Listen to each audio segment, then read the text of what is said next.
হে মোর রানী, তোমার কাছে হার মানি আজ শেষে। আমার বিজয়কে তো লুটায় তোমার চরণ তলে এসে। আমার সমর জয়ী অমর তরবারি দিনে দিনে ক্লান্তি আনে হয়ে ওঠে ভারী। এখন এবার আমায় তোমায় দিয়ে হারি, এই হার মানাহার পড়াই তোমার কেশে।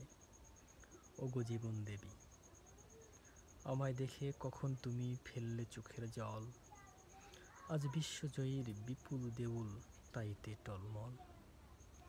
আজ বিদ্রোহীর এই রক্তরথের চূড়ে বিজয়িনী নীলাম্বরীর আঁচল তোমার ছুঁয়ে। যত তুন আমার আজ তোমার মালায় পুড়ে, আমি বিজয়ী আজ নয়ন জলে ভেসে। কবিতাটি বিদ্রোহী কবি কাজী নজরুল ইসলামের একটি চমৎকার কবিতা। এটি বিজয়িনী কবিতা। এটি কুমিল্লা অর্থাৎ অগ্রহায়ণের 1328 সনের লেখা একটি বিখ্যাত কবিতা। তার